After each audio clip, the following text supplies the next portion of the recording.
মাসে এফডিসি ভিত্তিক কয়েকটি সংগঠন কর্তৃক নিষিদ্ধ হয়েছেন শাকিব খান। বাংলাদেশি চলচ্চিত্রের ১ নম্বর অভিনেতার সামনেও কঠিন সময়। যে সংগঠনগুলো তাকে নিষিদ্ধ করেছে তারা বলছে নতুন কোনো ছবিতেও কাজ করতে পারবেন না শাকিব।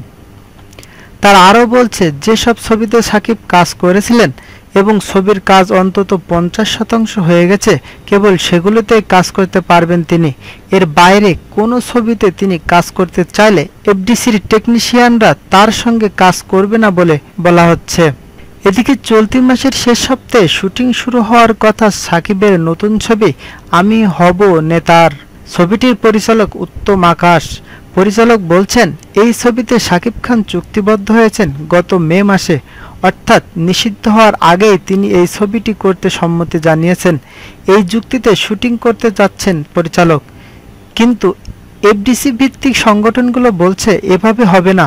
এই সুযোগ দেওয়া হলে আরও অনেকে পিছনের তারিখের চুক্তিপত্র দেখে নতুন ছবি করতে পারে। শাকিব খান নিজে এ ব্যাপারে কি ভাবছেন?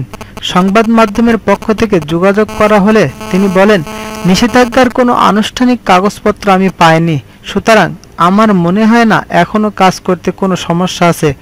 আর দিন শেষে আমাদের এই চলচ্চিত্রকে এগিয়ে নিতে হবে। আমি তো ইন্ডাস্ট্রির বিরুদ্ধে নই।